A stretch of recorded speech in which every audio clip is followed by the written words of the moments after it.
Folks, we're not quite ready to start, but I just wanted to let you know that there's a significant amount of technical issues this morning that the clerk staff are working really hard to make sure that our meeting runs smoothly. So we'll be off in just a minute. I just ask for your patience on this. Thank you.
Good morning, everyone.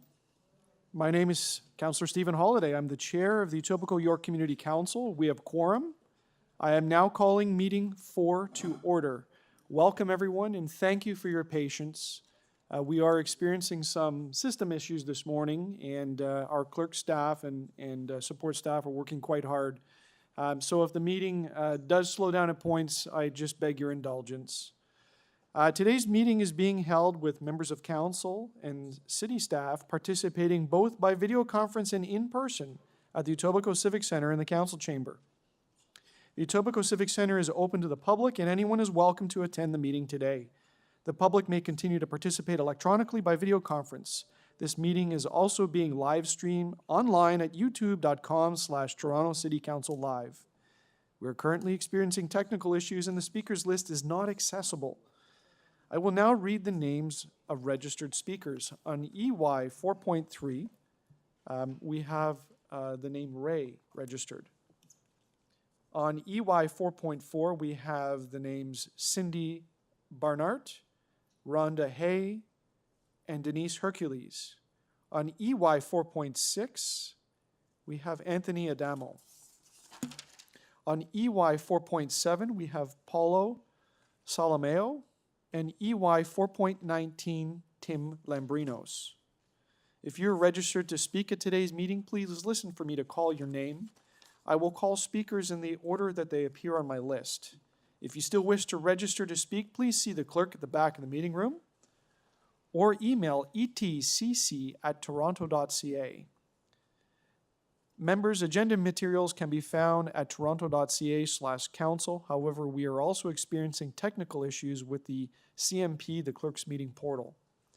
City clerk's IT staff are available to members if you need help with your devices. When voting on an item or a motion, I ask that members ensure that they turn on their video and raise their hand to indicate their vote. Members, I want to remind you, please submit and approve your motions by email. Staff are available at etcc@toronto.ca to help with motions. Although we are meeting in different locations today, the committee would like to acknowledge that the land we are meeting on is the traditional territory of many nations, including the Mississaugas of the Credit, the Anishinaabe, the Chippewa, the Haudenosaunee, and the Wendat peoples, and is now home to many diverse First Nations, Inuit, and Métis peoples. We also acknowledge that Toronto was covered by Treaty 13 with the Mississaugas of the Credit. Are there any declarations of interest under the Municipal Conflict of Interest Act? If you do have an interest, please raise your hand or unmute your mic and indicate the item number and the nature of the interest. Seeing none, may I have a motion to confirm the minutes from our meeting February 27, 2023, moved by Councillor Crescent. All those in favor? And that is carried. Members, last week, Toronto City Council took a moment of silence and considered a condolence motion for Gordon Bruce Sinclair, or Bruce Sinclair. I just wanted to take a moment to acknowledge the contributions of Bruce Sinclair. Bruce passed away on March 24th, 2023, and he left behind a loving family, including his loving wife, Elizabeth. Bruce was well known to this chamber, having served as the mayor of Etobicoke for 10 years, from 1984 to 1994. In fact, his photo is just down there, the second from the end on the bottom row. He was also an alderman for Etobicoke from 1969 to 1972, and he served on Etobicoke's Board of Control from 1973 to 1984, and on Metro Council from 1973 to 1994, and also on Toronto City Council from 1998 to 2000, representing Ward 5, Rexdale, Thistletown. Among many of Bruce's contributions was a lifelong dedication to public service. He was considered a number of careers, including politics, but also some of that time it was spent as an educator, working with students. Bruce served on many different contributing committees and organizations, including the Social Services and Housing Committee, the Etobicoke Hydro Commission, which is the foundation of our electrical system in this part of the city, the Etobicoke Historical Board, the Children's Aid Society, the Metro Waterfront Committee, the Metro Toronto and Region Conservation Authority. And he was known for many things, including pushing for allotment gardens, things that are still enjoyed today, various bike and pedestrian paths, a farmer's market, and the Sports Hall of Fame. I had an opportunity to meet Mr. Sinclair on numerous occasions and always found him to be a fine gentleman, very interested in politics, and throughout his life, even in his golden years, very concerned with the state of our city and municipal government. I think that Mr. Sinclair will be missed, but what will not be missed is his incredible contributions to the building of the city around us, things that you can see evidence around us today. And so I thank you for the opportunity just to talk a little bit about the life of Mr. Sinclair and to celebrate some of the legacy that he has left this great city with. Before going through the agenda, I would also like to take a few minutes for a video presentation on the Toronto Community Champion Award. Recently, on March 20th, 2023, a ceremony was hosted for 25 recipients at the Toronto Community Champion Award, 7 of them in Etobicoke, York. The Toronto Community Champion Award is part of the Stronger Together program and was developed as an opportunity for residents to nominate and shine a spotlight on not-for-profit organizations across the city that made a positive and lasting impact on individuals and communities during the pandemic, particularly those in disproportionately affected communities.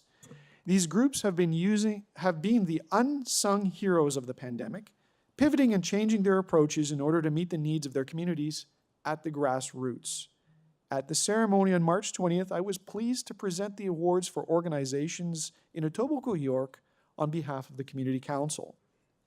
Here is a video presentation that highlights the wonderful work of not-for-profit organizations, including the recipients in the Etobicoke York District throughout the pandemic.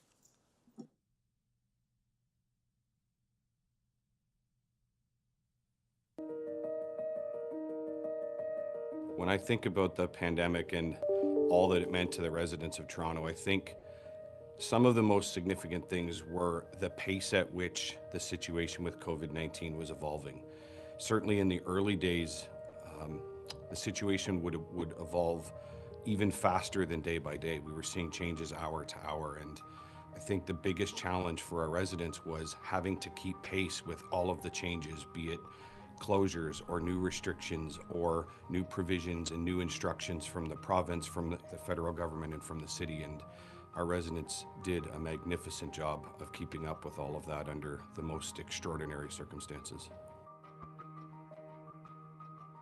There was a lot of uncertainty at the outset of the pandemic. We were dealing with a brand new virus that we really didn't know very much about. We were trying to understand how it spread and who it was affecting. And on top of that, we had the pre-existing challenges of housing insecurity or overcrowding, access to food, access to appropriate levels of income. And these are the communities and the people that many of our not-for-profit organizations in Toronto are serving. I think what was most notable for the residents of Toronto is that there have always been inequities and challenges in the city around differential levels of access to income and access to the social determinants of health. But these were magnified and certainly worsened over the course of COVID-19.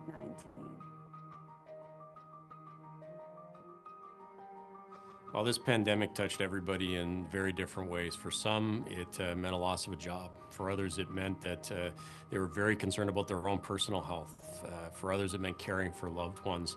But you know, sometimes in a crisis, you really find out what you have in a community. We've always known our not-for-profit community is a really strong part of the fabric of what makes Toronto a world-class city and a great place to live, work, play, and learn. But in the pandemic, we found that they're even more important than maybe we even knew. And we also saw that there was a rise, a dramatic rise actually, in resident grassroots organizing outside of traditional agencies, as people kept trying to figure out, how can I help?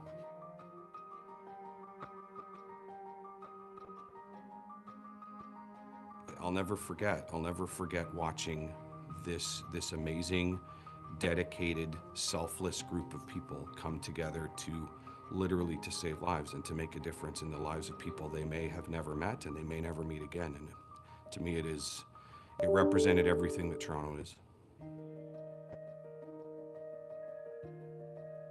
Our not-for-profit organizations were there helping the helpers. They were the front line for the front line. They made sure that the most vulnerable members of our communities were fed, that they had access to medicine and vaccines when vaccines became available, and that they had access to safe spaces, places to shelter, and people to talk to. So to my mind, what not-for-profit organizations did in the pandemic response was answer the call, the highest call to citizenship and to serve their community.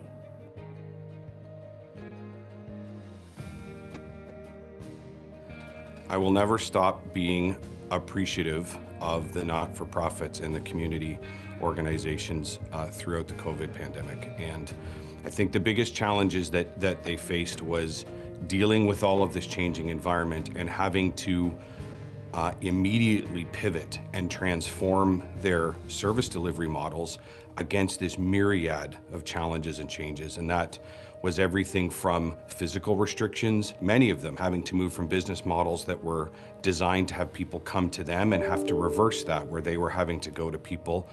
Just things like the lack of PPE availability and being able to source that, and changing income streams, and just so much. And I watched this collection of amazing organizations change and pivot and evolve and keep pace with a pandemic that none of us had ever imagined or seen before.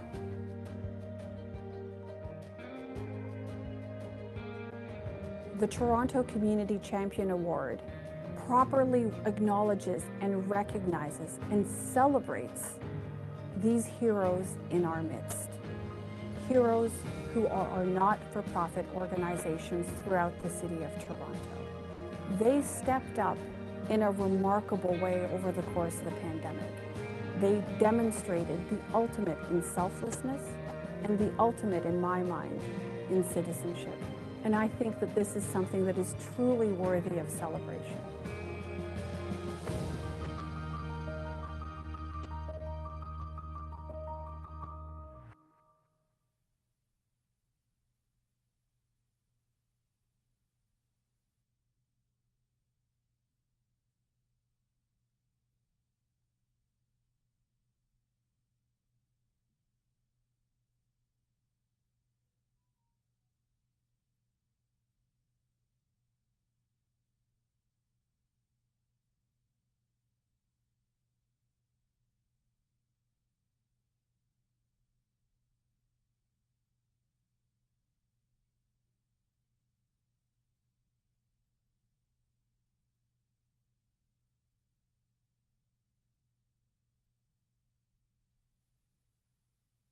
Many organizations in Etobicoke ended up completely shifting their program models in order to respond to immediate urgent needs. Frontline staff used phone calls, community networks to reach clients who were isolated so that they could participate in service models that were becoming virtual. So many individuals and organizations stepped up to meet community needs during the pandemic, whether it was an established organization or the creation of a new grassroots group from individuals who just wanted to give back and form something new. These organizations are Toronto community champions because they demonstrated the essential nature of our community service infrastructure. They are champions because they stepped up. They are champions because they worked tirelessly. They are champions because they protected their staff as well as ensuring food, safety, shelter, and compassion was at the forefront of their services across the city.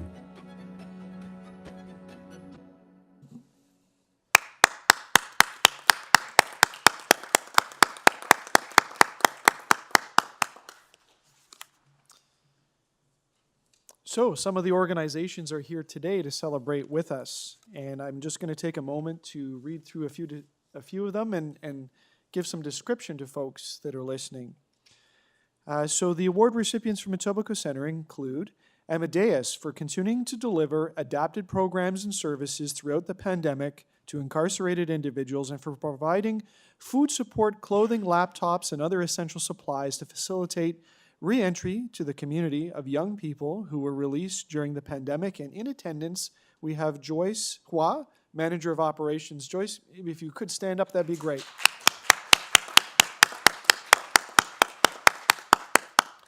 The next recipient is the Caribbean African Canadian Social Services for providing services and outreach to African Canadian children, youth, and families during the pandemic, including mental health and food support, along with culturally relevant programming.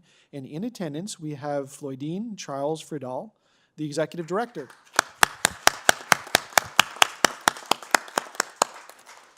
The next recipient is the Elspeth Hayward Centre for Women for providing a safe space during the pandemic for newcomer and refugee women in distress and their families through outreach, food support, and virtual programming, shelter, and furniture and supplies to women who have transitioned from domestic violence.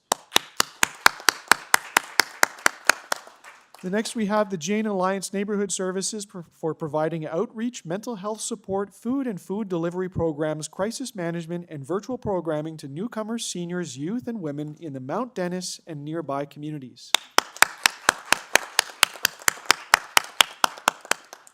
Next is Mabel Arts for providing arts and culture services and resources in the pandemic and establishing Mabel Pantry, a food support and delivery program to support impacted residents in this high-density, low-income Central Etobicoke community. And in attendance, we have Leah Houston, Executive Director. Next is the Rexdale Community Hub for providing outreach in North Etobicoke community during the pandemic to seniors and newcomers and implementing food and housing and mental health supports, distributing PPE, and providing access to vaccines. In attendance, we have Amra Munawar, the Executive Director. And next is Youth Without Shelter, for continuing to provide housing support to impacted youth in North Etobicoke during the pandemic, and for implementing food support services, distribution of clothing, hygiene products, and PPE, and providing mental health services. And in attendance, we have Anastasia Kemp.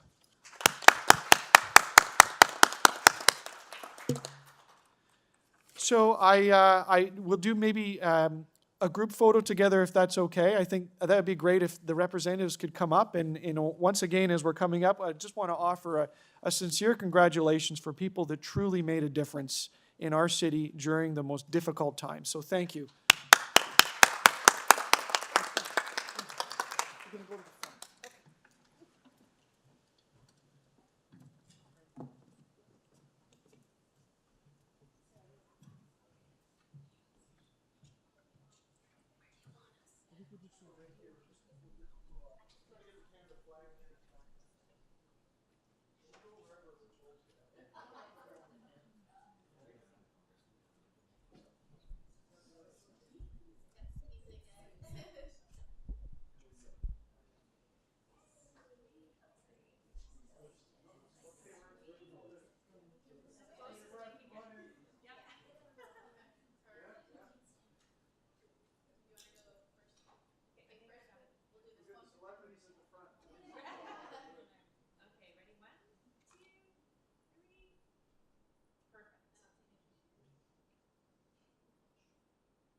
Okay, members, we're going to go through the agenda, and I do want to acknowledge and let a couple of the speakers know on EY 4.3 and 4.4 that we know that you're time constrained on this, so we're going to pay close attention to that.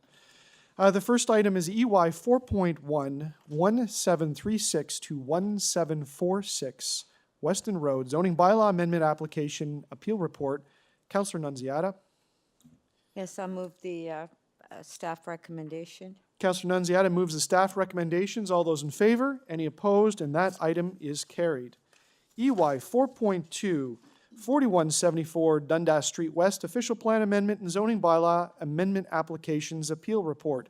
May I have someone move the staff recommendations for me? Councillor Morley moves the staff recommendations. All those in favor? Any opposed? And that item is carried. EY 4.3, 25 Foxwell Street, request for a fence exemption to the Toronto Municipal Code, Chapter 447. We have a speaker registered for that, and so that item will be held. EY 4.4, 41 Cross Street, request for a fence exemption to the Toronto Municipal Code, Chapter 447. We have three speakers registered, so that item will be held. Sorry, Mr. Chair. I just want to explain to the gentleman that we're just doing that. Are you Ray? Yes. Okay, if you can give us just another minute or two to get through our agenda, and we'll get you right back up, okay? Okay. Thank you so much. So EY 4.4 is held. EY 4.5, 62 Edenvale Crescent, request for fence exemption. I'm going to hold that in my name. I'm going to ask a question of staff when we get to that. We do not have a speaker registered. EY 4.6, 76 Cornelius Parkway, request for a fence exemption. That is being held for a speaker. EY 4.7, 78 Paulart Drive, request for a fence exemption. That is being held for a speaker. EY 4.8, 119 Westrose Avenue, encroachment appeal. And that is Councillor Morley. Thank you, Mr. Chair. I'd like to move staff recommendations. Councillor Morley moves the staff recommendations. All those in favor? Any opposed? That item is carried. EY 4.9, 400 Rockcliffe Boulevard, pedestrian crossing protection. Councillor Nunziata? Yes, I do have a recommendation we'll put on the screen. Councillor Nunziata is moving a To authorize amendment to the authorize. installation of a pedestrian crossover at Rockcliffe Boulevard. That's right across the street from the school. Okay, Councillor Nunziata is moving in an amendment. All those in favor of the amendment? 2, 3, 4. Any opposed? That amendment is amended. On the item as amended, all those in favor? Any opposed? And that item carries. EY 4.10, Assiniboine Road and Hayes Avenue, all-way stop control. Councillor Perruzza. We'll hold that down for Councillor Perruzza when he comes back. EY 4.11, Hartismere Court stop controls. Councillor Casanti. Mr. Chair, I'll move staff recommendations. Councillor Crescent moves the staff recommendations. All those in favor? Any opposed? That item is carried. EY 4.12, John Best Avenue traffic calming. Councillor Nunziata. Yes, I do have a motion on that for this, for staff to do a poll and come back. Councillor Nunziata is moving an amendment to do a poll. All those in favor? Any opposed? The amendment carries. On the item is amended. Thank you, Madam Clerk. No item is amended, so that item has been carried. EY 4.13, Renfield Street traffic calming. Councillor Nunziata. Yes, also to do a poll. Okay, Councillor Nunziata moves an amendment. On the amendment. There we go. All those in favor? Any opposed? That item is carried. EY 4.14, Richardson Avenue traffic calming poll results. Councillor Nunziata. Yes, I do have a motion to authorize the installation of traffic calming on Richardson. Councillor Nunziata moves an amendment to authorize traffic calming. On the amendment, all those in favor? Any opposed? That item is amended. Madam Clerk, that item has been carried. EY 4.15, accessible parking spaces, April 2023, delegated. Councillor Nunziata. Yes, I'll move the staff recommendation. Councillor Nunziata moves the staff recommendations. All those in favor? Any opposed? That item is carried. EY 4.16, Woodstream Drive, parking amendments and heavy truck prohibition. Councillor Crescent. Thank you, Mr. Chair. So first of all, I want to thank staff for coming back on this item very quickly. I am going to defer it to the next meeting. I believe it's May the 15th. There is some further consultation I have to do with the community. I should have enough time to have it come back at the next meeting, and we'll deal with it at that time. Councillor Crescent moves an amendment to defer to next day. All those in favor? Any opposed? That item is carried.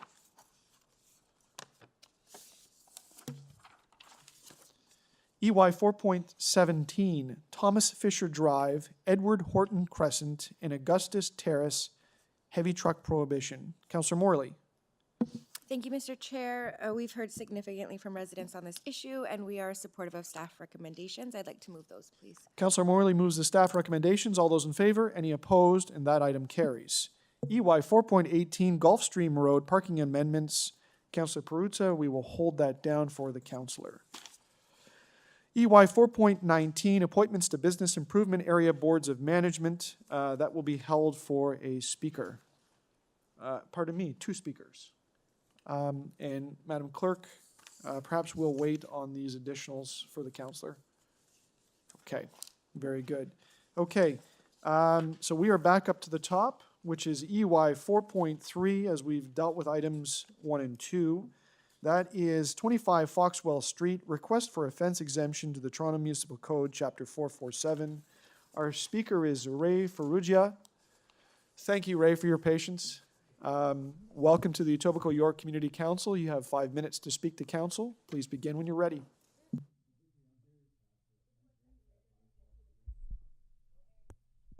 Yeah, hi. Okay, testing. I'm okay? Yeah, okay. I'm here for a fence that I applied for a section of fence between me and the neighbor. And it's a section of fence that me and my neighbor got together 37 years ago and built this section of fence. We agreed on the height and everything at the time, and they still agree to it today. It's still the same neighbors that I have. And it was no problem until at the beginning of the year when the tree that was in between the fence there fell, and it ended up with a gap of 5 foot. It had a 5-foot trunk. So when the city came in, they noticed that this section was higher than code, and that's when I got a notice, a work order. Yeah, so I'd like to keep it. It's for privacy. You know, we get a lot of privacy with that piece of fence, for me and the neighbor, actually both. So if possible, I would like to keep it at that height. That's it. Great, thank you. Are there any questions for the speaker? Yeah, so Councilor Ray. Nunziata? Yeah. So Ray, so basically the fence was there, but then during the storm when that tree, then suddenly the city came and said, well. Well, they came for the yeah, tree, actually, and yeah. the rest of the fence, Yeah. and then they noticed this was higher, Yeah. and that's what started the issue, yeah. Yeah, okay, thank you. That's it? That's it, thank you very Okay, much. thanks, thank you, thanks. Are there questions of staff on this item? Councilor Nunziata? Yes, so the staff does have the, a motion to grant the application. Are there any other speakers? Seeing none, Councilor Nunziata moves to grant the application. All those in favor? Any opposed? And that item is carried, and I'll check, Madam Clerk, we do not need an item as amended. Very good, thank you. That's it. Thanks. Thank you. That's it, I'm done? Yeah. You are. Okay, great, thanks. So I'll hear back from you guys? Like, I'll get a letter or something, or, no? It's done. No, The it's minute- so- the minutes are online. Yeah, so Ray, everything's okay? Okay, good. Yeah, okay. Okay, thanks a lot. Okay, the next item is also a fence, EY 4.4, 41 Cross Street, request for a fence exemption to the Toronto Municipal Code, Chapter 447. We have 3 speakers. The first speaker is Cindy Barnard. Is Cindy available either in the chamber or online?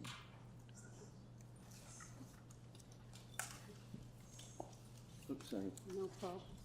Thank you, thanks a lot. You're Thanks, welcome. thanks. Good morning, Cindy, welcome. Good morning. You have thank 5 minutes. Please begin when you're ready. Okay. To the chair and members of Etobicoke York Community Council, I am here today asking for an exemption for our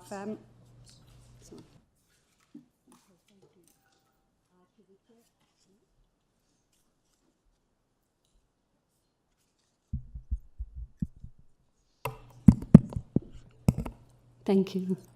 To the chair and members of Etobicoke York Community Council, I am here today asking for an exemption for our family home fence at 41 Cross Street for it to be at its highest point no more than 89 inches.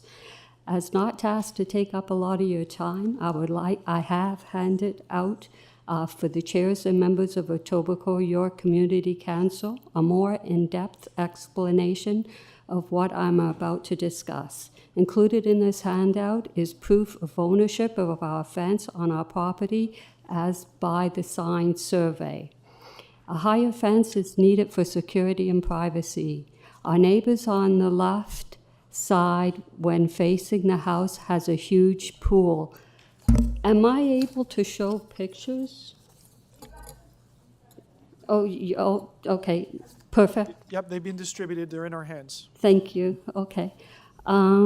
Sorry, huge pool. I fear an accident happening by kids going onto our property, going over the fence into the pool, especially with a day nursery with lots of kids just right across the street.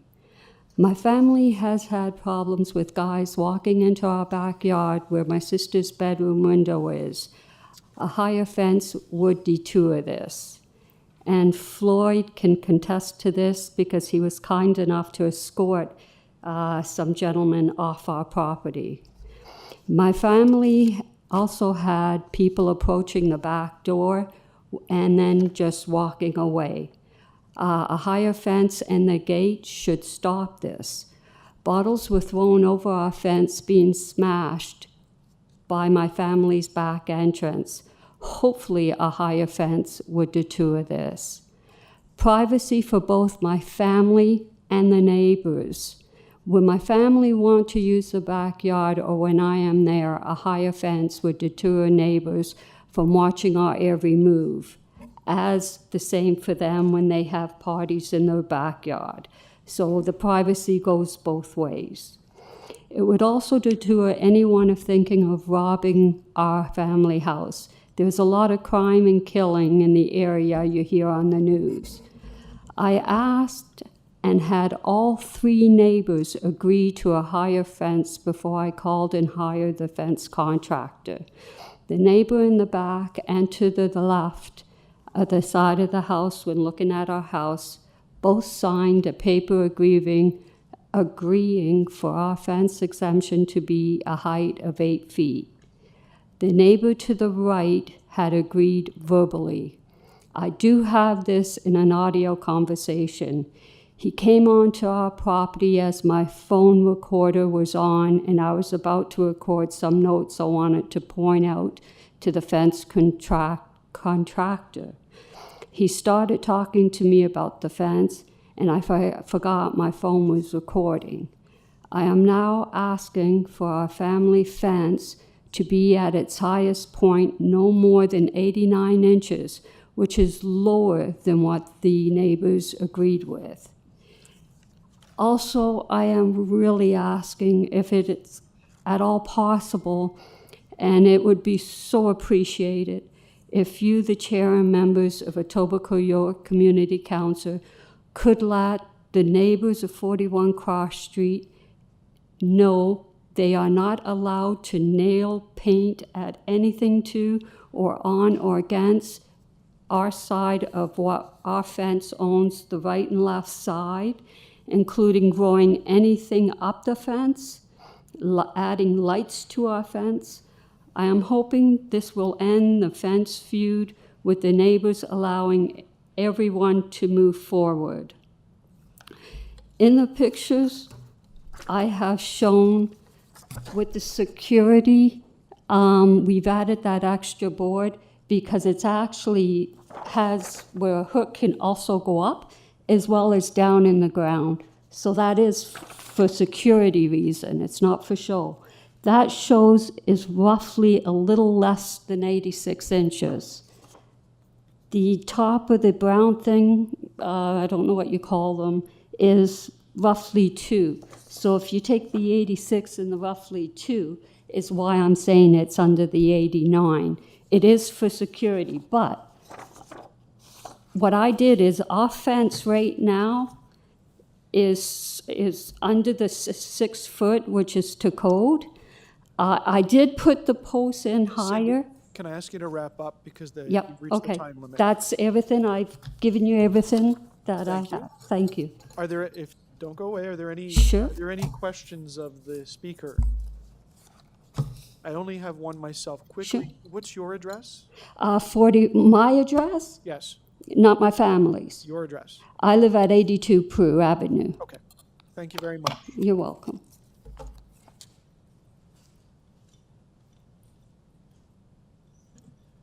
The next speaker is Rhonda Hay. Is Rhonda available in the chamber or online? Online. Hello, Rhonda. Hi. Can you hear us? Hi, everybody. It's Stephen Holiday, Chair of the Community Council. You please begin when you're ready. You have 5 minutes. So I am the neighbor to the left of the house if you're looking at the house. My husband did sign the form. We have no issues with it going 8 feet to a certain point. Our house sits closer to the street than theirs, and they have the fence going past their house. So they're blocking the light out of all 3 of my windows on that side. All I've asked, and I went and knocked on the door, and to be honest, she was quite rude to me. All I asked is that they stop at the second last post, because I'd like to be able to see it, have some sunlight come into my kitchen window. Thank you, Rhonda. Was that all? And to be honest, I just wanted to make a comment. I'm not sure how my soft-sided pool that's fully fenced in poses a safety issue to their yard, but nonetheless, so I don't want the fence going past the front of their house. I'm okay with it all along the backyard. They want privacy, that's fine. but I do not want it going past the second last post. Thank you, Rhonda. Was that all you wanted to tell the community council? That's all I have yet. Thank you. We may have a question for you. So, Councilor Nunziata? yeah. I'm sorry, I didn't get your address. What was your address? I'm 43 Cross. 43. Okay, thank you. Are there any other questions of the speaker? Seeing none, thank you for joining us, Rhonda. Thank you. Our next speaker is Denise Hercules Floyd. And I apologize if I don't have that right. Is it Hercules Floyd? No, it's Floyd Hercules. Floyd Hercules. My apologies. Good morning. Good morning. May I have your name as well? It is Floyd Hercules. Floyd Hercules. Thank you. Welcome to the Community Council. You have 5 minutes to speak. Okay. Please begin when you're ready. The existing fence was there in place for, I've been at that address for 34 years. We've never had a privacy issue. I respect Mrs. Barnett's concerns. The fact is, we agreed in part to an 8-foot fence, like the previous speaker said. I wanted to talk to her to a point where I've offered a suggestion where she can step the fence down. She didn't even listen at all. It was her way or that way. What happens, the main window into our dining room, when it was the existing fence, it blocked it about, I would say, 30%. Now that she's put the fence up to a height, which is according to code, it actually takes about 50% of the light out of that room. If she's granted an extension to put her fence up another 17 feet, you're losing at least 75% of the natural light that comes into that room. So far, we've had to make our own adjustments. Right now, my dining room is my living room. I've had to move my dining room table over to where the living room was, just because it's not nice to share a meal with your family and 3 feet you're looking at a fence. If she goes higher, it's no longer looking at a fence. I'm looking at a prison wall. I'm stating the facts. I offered her, I told her, I don't mind you bringing the fence to the back end of the property and then stepping it down so that we can have the light in that window. Just like how it had to be stepped down to code to 3 feet, coming into the entranceway from the road so that you can see. All the privacy issues that she stated, we've been there for 34 years and we've never had an issue. As far as security concerns, there's security cameras all throughout the property now, my property. So it covers all the entranceways. So I don't see it that of a concern. Thank you, Mr. Hercules. Yep. Are there questions of the speaker? Yes, so you're at 37, right? Yes. 37 Cross, okay. So you've been trying to work with the applicant on trying to come up with a There are a few compromise letters for that a were while? sent, yes, trying my best to. Sure. When she approached me with the fence, I thought as neighbors, we'd share the cost. I even suggested that we can bring in a company that they usually put down the posts, and then you build a fence in between. Quite handy that way. Everything was rejected. Okay, thank you. If I may ask, just for my help, this is a photo. Is that you there? Yes. Yes. Okay, it just helps me understand. So that's 37. Thank you. You're welcome. Councillor Crescent had a question? Oh, I beat you to it. Okay, any other questions? Seeing none, thank you. Sure. Are there any other speakers to this issue? Seeing none, questions of staff? Yes, just, is the staff here? Hi, Councillor Nunziata, it's Alistair. Where are you? Thomas from MLS. Where are you? I'm remote and yeah. Can you hear me? I can hear you, but I don't see you. Okay. So. Hang on 1 second. No, that's okay. I guess Alistair, so can you just give us your comments on this application? Yeah, so the length of the fence that borders 37 Cross, the length of the entire fence that's requested is 25 meters in length from the edge of the building that you see in the photo right to the end of the backyard. It's 25 meters in length. The applicant is seeking the exemption where it's going above the 2 meter set guidelines in the bylaw. And the difference in height that is currently being requested is a difference of 17 inches, which brings the total height of the fence to just under 2.4 meters. It's actually 2.376. So we'll just round it off and say 2.4 meters. So that is the entire length of the fence that's being requested, yeah, and that's why we're here today. Is that length of fence of 25 meters, which is the 2.4 meters in height.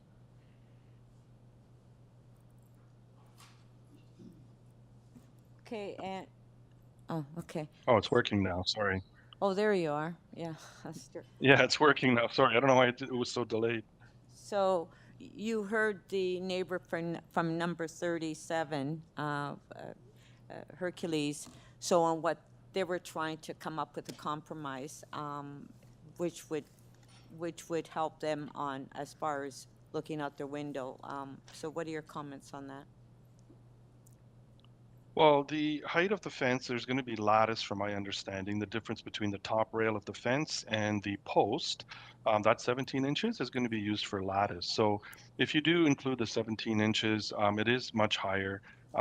And, you know, it does impede, you know, that's the, you know, both places. However, you know, there is a pool. The pool is safe. It is secure. Does meet the conditions of the bylaw in terms of the enclosure. So I don't see an issue in relation to that. But if there's some type of agreement, you know, we can work with both homeowners at 37 and 41 Cross in order to achieve whatever proposal that you might have. Thank you. Are there any other questions? I had one. If I can pass the chair to Councillor Nunziata. Councillor Holiday. Thank you.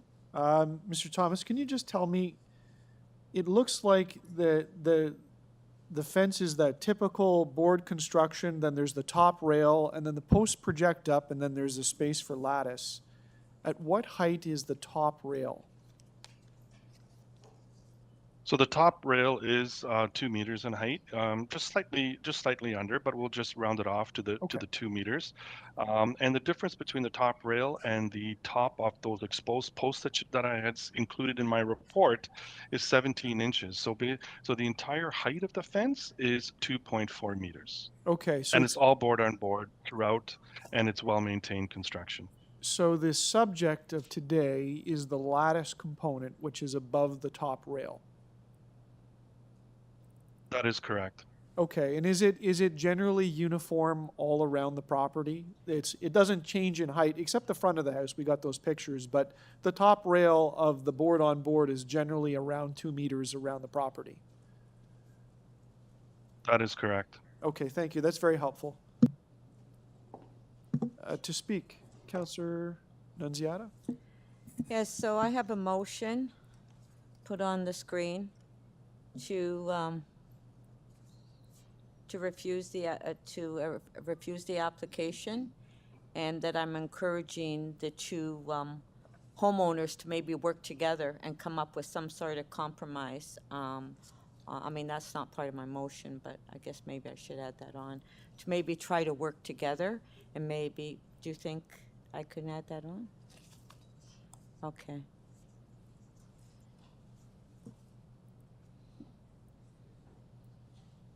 Yeah, so to refuse the application for the exemption and to encourage the two homeowners to work together to come up with a compromise where it wouldn't have an impact. So that's my motion.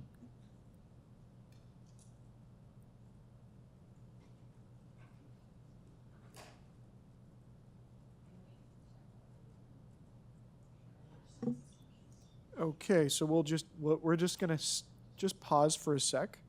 We'll just allow, Nancy, do you want us to move forward or do you want us, okay, all right. So because of the technical issues, we're gonna have to come back to that, but I guess everyone knows what the proposed motion is.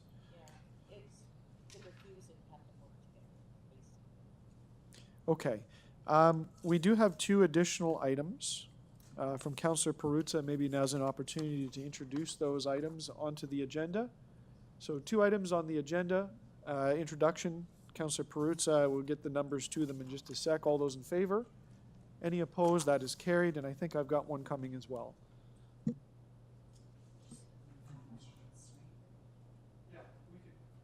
It's a convention to display them, but members, you've got these things circulated, so we're going to add them to the agenda. We'll get to them at the end of the list.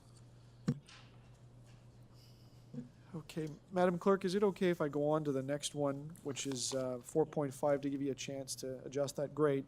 EY 4.5 is 62 Edenvale Crescent. It's a request for fence exemption. There are no speakers on that item, but I did have some questions of staff. So I'll ask, Councillor Morley, can you take the chair? I'd like to ask questions of staff. No problem. Councillor Holiday, questions? Okay. Alistair, are you able to answer on this particular item, Edenvale? I am, yes. Great. So this is a plastic fence, horizontal in style, and I think it's existing. Yes, correct. It's a vinyl fence. Vinyl fence, and it's I think, is it forming a pool enclosure? There's an application for a pool enclosure. It hasn't started yet, but it is part of that enclosure process, yes. My understanding is that the materials of the fence do not meet the precise wording of the code, and hence that's why it's here before us. That's correct. Do you have any concerns with the safety of this fence?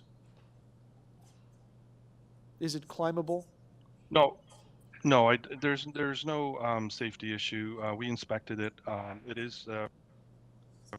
is rigid. It's safe. There's nothing climbable on the other side. Great. That was the last of my questions. Do any other members of council have a question on this item? We do not. Okay. We'll take it into committee, and I'm just going to pause for a moment here just to make sure we're have the opportunity to place the motions.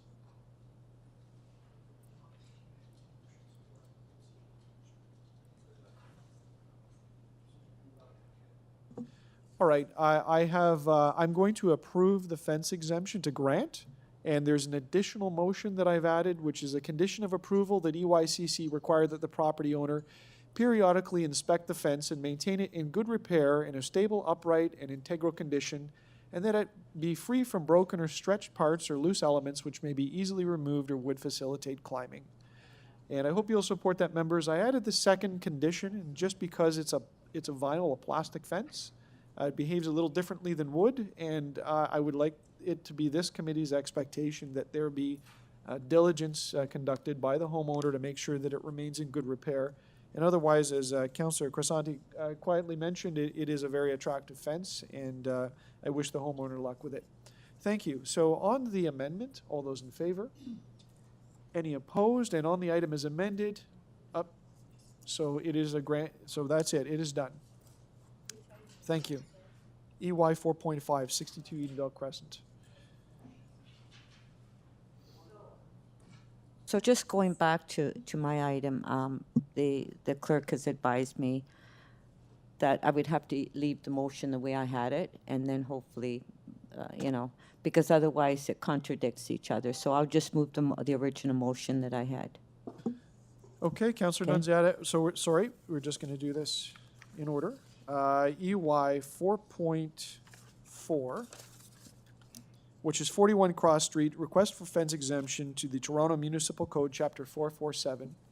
We're back to that item. Councillor Nunziata is moving to refuse to grant the application. Right. All those in favor? Any opposed? And that item is carried. Thank you.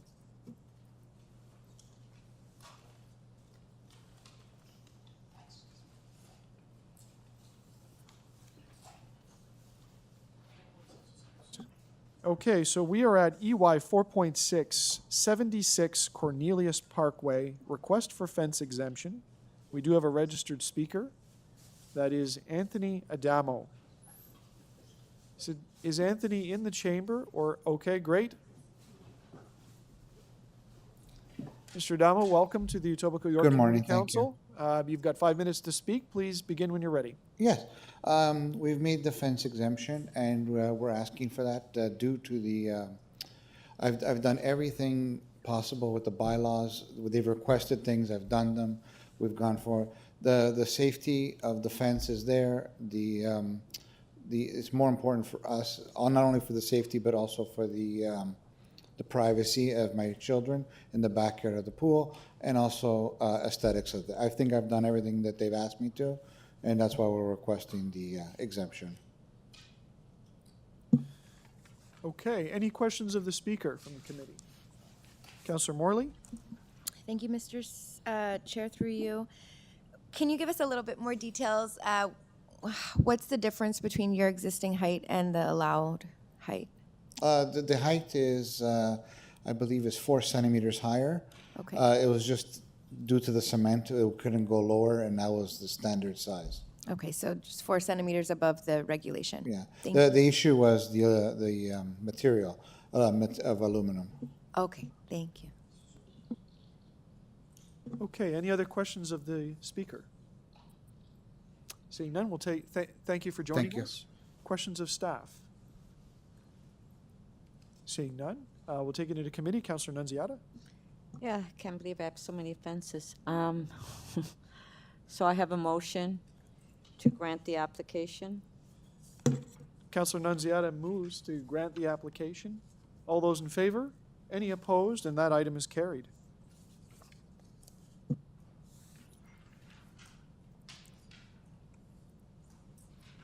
All right, the next item is EY 4.7, 78 Paulart Drive, request for fence exemption. We have a speaker registered.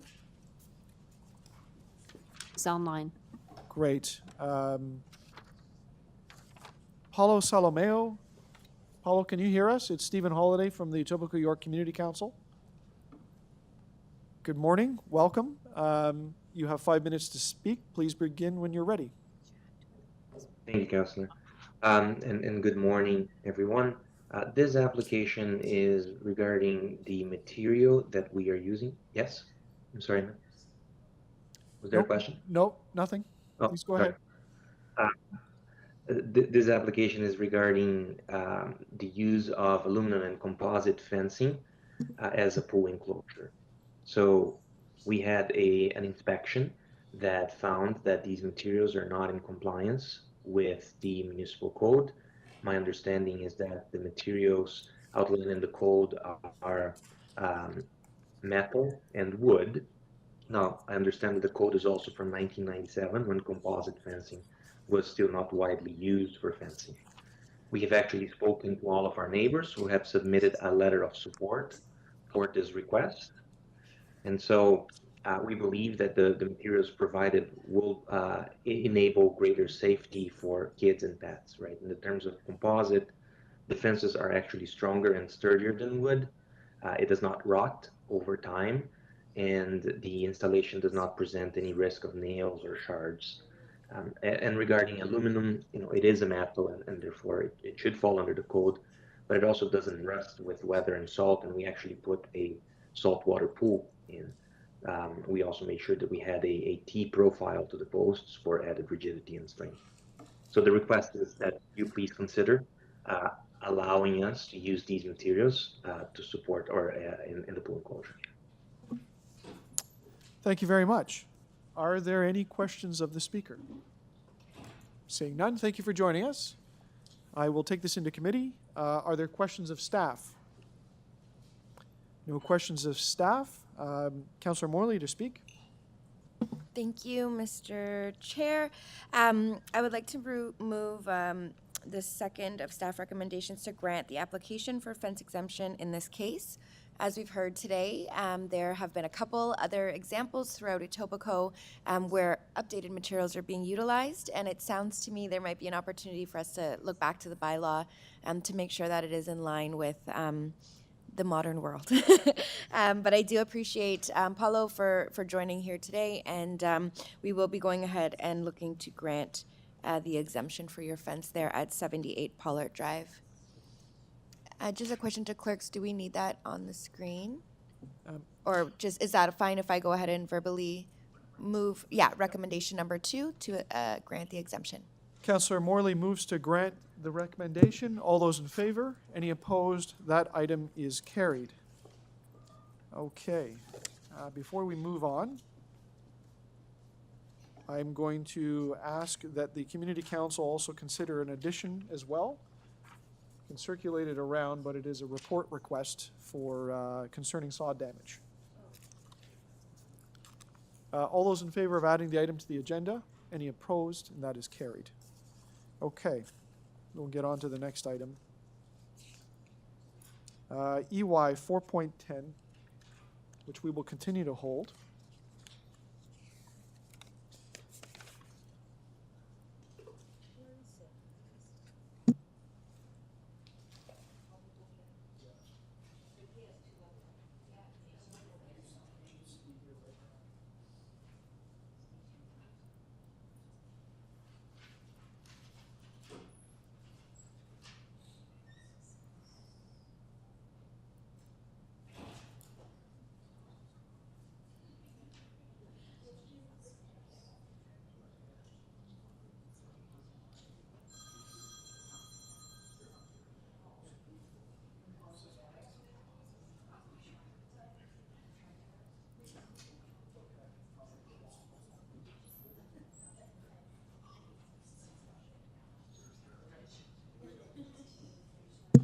Thank you for your patience, folks.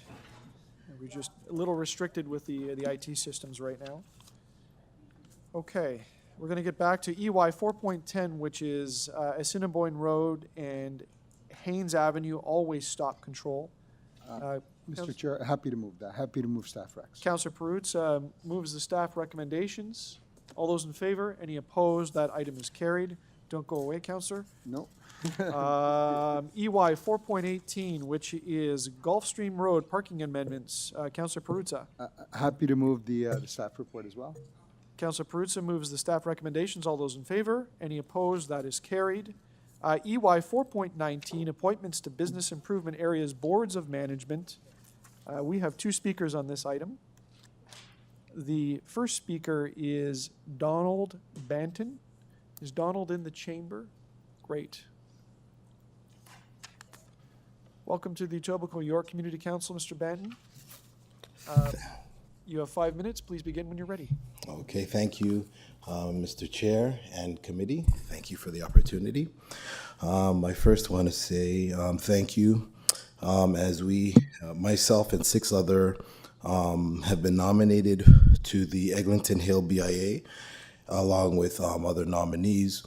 We appreciate the fact that on the 7th, we were nominated to this position to help in the development and to see the further success of our community. The business owners that have been nominated, we all have vested interest in the community. We've been there for a number of years, and we just want to see the success of this community go to the next level and succeed as other BIA communities have succeeded also. Along with myself, I've worked in the community. We've started other projects prior to this where we bring together business owners. We talk about how to develop social media ideas. We've done workshops actually bringing in the CIBC to talk to the business owners how to apply for grants and loans to help them better their businesses, and not being on the council, on the board yet, we have that motivation to see our community grow and empower it to the next level. So I do know that, in my notes, I think you got the letter. I understand that the chair and the council reserve the right to accept, to approve or not approve. And we are asking that, if we're not approved, we're asking for a reason why, to clarity, you know, because we're working hard together to see the success of our community. And after everything that's happened with the years of challenges with the LRT, we know that with the LRT challenges and the businesses being challenged through COVID and things like that, with all those challenges, we want to see how we can come together and strategically come together with a master plan with things like streetscaping, build a stronger and more effective social media. Instagram is one of the big things out there right now, and we've seen some of the other BIAs using it so successfully. We want to be a part of now building that and bringing a face and bringing the excitement and the energy to our area to see the businesses thrive and leave a longing legacy for the youth that are coming up. We have York Memo in the area, which was formerly York George Harvey. And, some of us have rallied around, the business owners have rallied around situations that have happened with our youth. And, we want to see that, we want to make sure, because many of our business owners, they actually mentor some of the youth in the community. So, whether on the BIA or not, we're working, and we want another chance to excel to the next level of the opportunity that we're given. So today I stand here representing all of our community, asking for that chance to continue to do that, and most of all, thank you in advance to give me this opportunity, Mr. Chair and committee, to speak to you with this passion, excitement, and motivation to see our area heal from what's happened over the years of construction, and I'm sure many of you are well aware of that.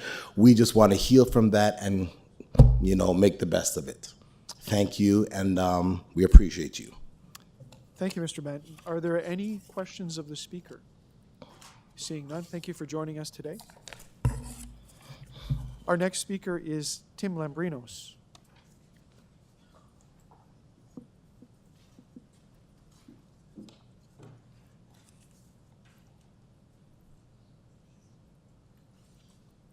Welcome, Mr. Lambrinos. Thank you. You have 5 minutes. Please begin when you're ready. Thank you. Well, that's fine. I'm going to put more up, so that's perfect. I want to thank you for giving me an audience today to talk about this perspective issue. It's about the appointments to BIAs. And there was a staff report created by Rebecca Condon and overseen by Patrick Tobin that went through a process that is recommending for Eglinton Hill BIA Timothy Alfred, Donald Banton. And I want to thank Donald Banton for reiterating part of what I'm going to talk about is to a reason why, if you were rejected. Benny Bucca, Negrid Jassis, Jack Marcelino, Steve Tassis, and Ravi Upadhyaya from the Long Branch BIA, Corey Bowes, Michelle Davies, Larry Kostopoulos, Cara Porret, Elizabeth Porret, Shelley Porret. From Mimico by the Lake, Maureen Henderson, Mark Johnson, Alexander Rodriguez, and by Shop the Queensway, Zachariah Abraham, Ramal Bamra, Giuseppe Buttici, and Michelle Roberts. And I wanted to point out that all of these persons being presented to you today before Mr. Chair have been elected and gone through a nomination process, a democratic process of an annual general meeting that is often overseen by Tabia, the chairman, John Carew, and they are done in good diligence and are held accountable to this. And I would ask that all of these names that are requested for consideration be adopted today, unless you can provide just cause. And the reason is that all of these have gone through a democratic process, and you need to endorse them. And I want to refer to part of what I'm talking today is the staff report refers to this rejection is based on to the pleasure of community council, to the pleasure of community council. So if you're going to reject it, you've got to be displeased. And in a democracy, you have to also, there's something called unjust cause as well. You have to reiterate what those measures are to be accountable. And the first thing I want to point out to you is what's called the rule of law.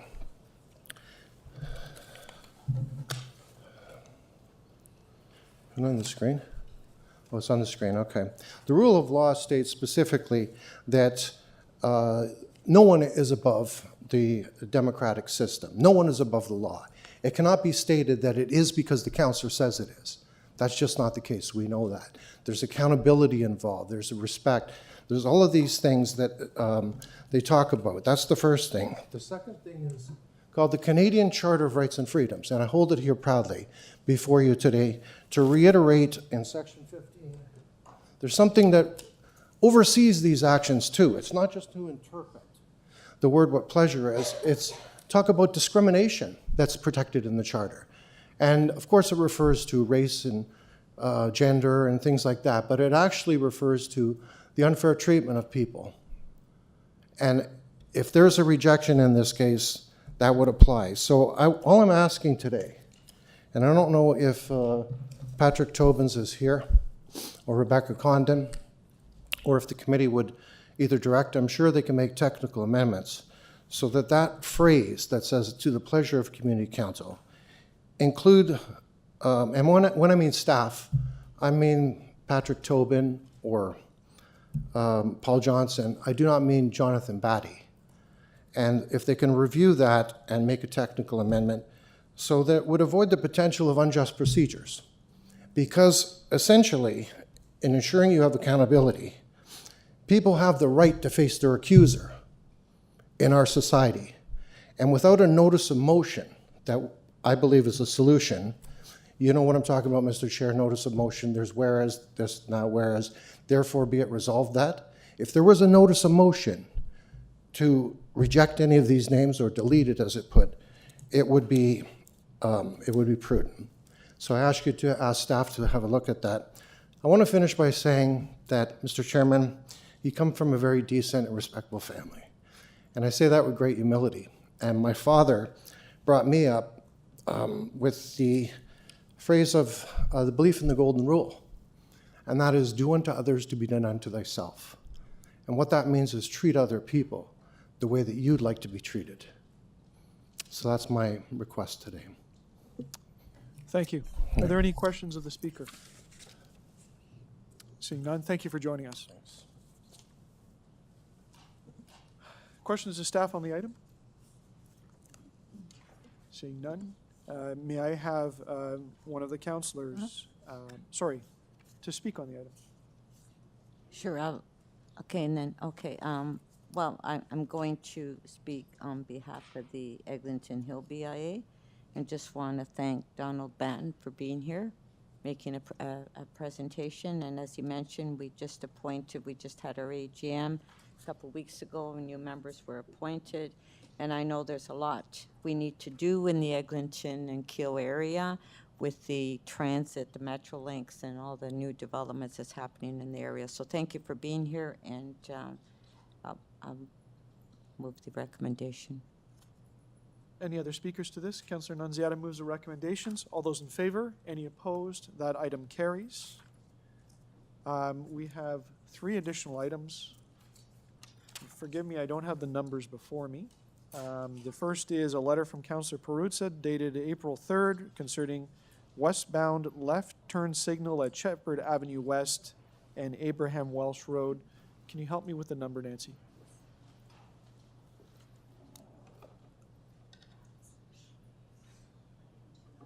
Sure.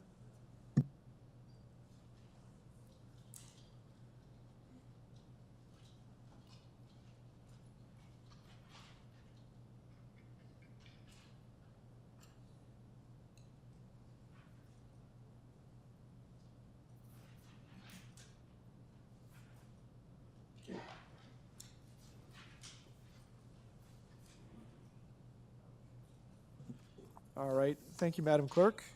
We are working with paper today. So the first item that is remaining is EY 4.20, which is a letter from Councillor Perruzza regarding the safety review of the intersection of Torbarrie Road and Judy Sgro Avenue. Any questions of staff on this item? To speak, Councillor Perruzza. Sure. It's self-evident, Mr. Chairman. It's really, Torbarrie's kind of like operates a bit like a highway. It runs parallel to the 400. This is a new subdivision that was built in this new part of the ward that I took over. And quite frankly, a lot of folks have difficulty when they're coming down from Shepherd or in trying to make a left into those streets. it's problematic, and I just want staff to take a look at how those lefts might be facilitated in a safer way. Okay. Thank you. You're moving your recommendation? You're moving your recommendation? Yes, good. Councillor Perruzza moves his recommendation. All those in favor? Any opposed? That item carries. EY 4-21, which is a letter from Councillor Perruzza regarding the westbound left turn signal at Shepherd Avenue West and Abraham Welsh Road. Any questions of staff? Okay. Councillor Perruzza to speak. I'll move the recommendation. Again, this is a new subdivision that was built again in the new part of the ward that has been added to the larger ward, and I don't think that when that development went in, they fully contemplated the impact that would have on traffic on Shepherd Avenue, and Shepherd Avenue is a very, very busy road, so people queue up at that light for for a long quite a ways, and in trying to make a left out onto Shepherd Avenue because they don't have a dedicated turn signal.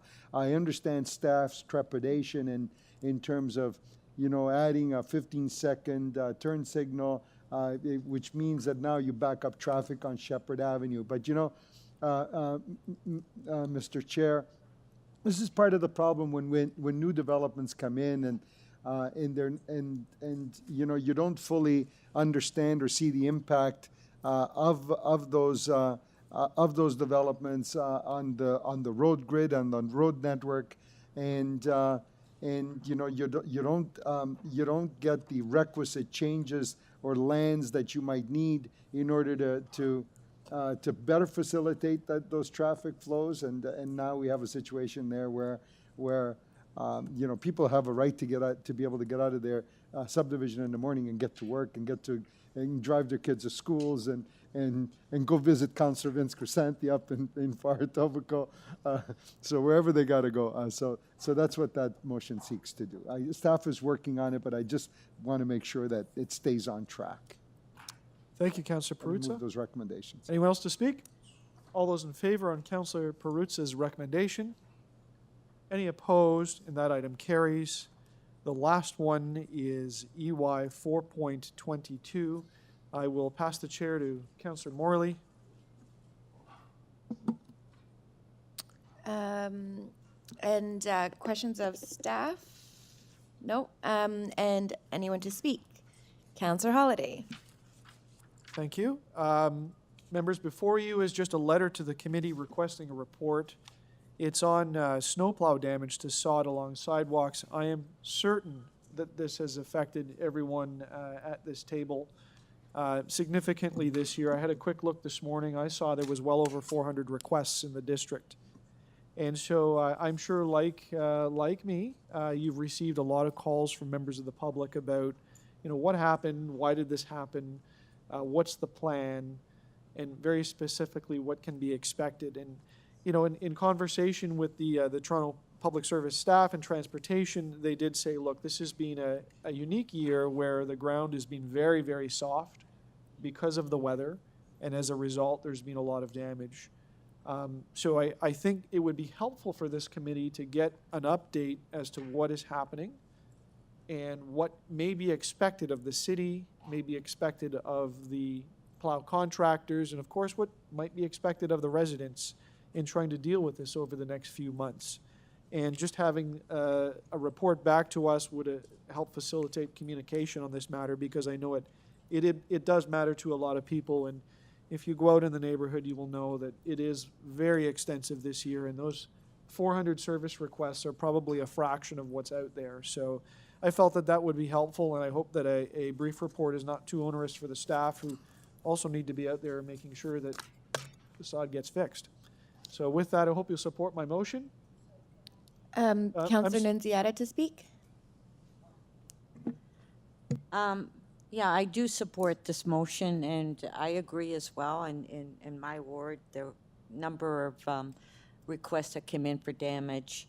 And I guess what we do when these requests come in, we pass it on to staff, but then the constituents are waiting, so are they coming? They're going to repair the sod. It's springtime. What do we do? You know, so there has to be some sort of plan in place on what we can say to our constituents. And when do we go back and repair it? You know, most residents, when it comes to springtime, they want to do planting and that, and they can't because most of their yard is damaged through the snowplow. So it makes it very difficult, and I get quite a few in my ward. So I will be supporting this request. Can I say a few words as well? I just want to also support, I'll be supporting this request from Councillor Holiday. My team and I have similarly been fielding quite a high volume of sod-specific damage requests from snowplows this past year for some of the reasons that were well articulated by the chair. But one thing I have noted, and I'm actually going to spend some time with one of my team members this afternoon, is there are significant damaged areas within industrial neighborhoods and non-residential, and that's also sort of an area where we are aware there wouldn't be as many folks around to put the reports in, and we want to ensure that there's a appropriate capture of the necessary remediation work. So I will be supporting this recommended report from the chair. Thank you.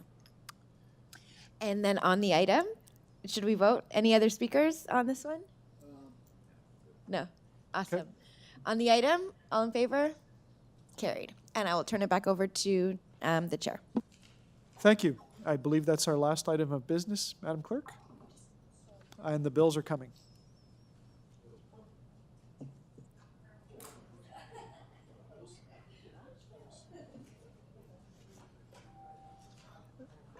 Mr. Chair, now that the Queen is no longer there, are we going to get a king up there, or is that finally going to go? Is it protocol? What's the protocol?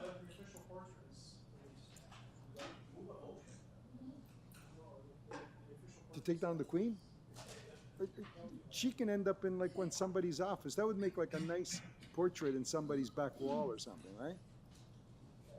So, may I have a volunteer to move the bills? Councillor Crescent. Let me turn this on first. So, Mr. Chair, that bills 278 to 280. Oh, that's better. Thank you. And 282 to 283 prepared for the April 3rd, 2023 meeting. 4 of the Etobicoke York Community Council be declared as bylaws and passed subject to Section 226.9 of the City of Toronto Act 2006. All those in favor? Any opposed? That carries. Another volunteer for motion number 2, Councillor Morley. Is this the same one, sorry, or is this the right one? This is it. Awesome, thank you. I move that the confirmatory bills to confirm the legislative proceedings of the Etobicoke York Community Council acting under delegated authority of meeting 4 on April 3rd, 2023 be declared as bylaws and passed subject to Section 226.9 of the City of Toronto Act 2006. All those in favor? Any opposed? That item is carried. I'll do one final check. Any more items of business? There are none. I would like to express a special thank you to the clerk staff, to city staff that are here, to our technical staff for a very challenging technical day. You did admirably, and I appreciate it. Meeting adjourned.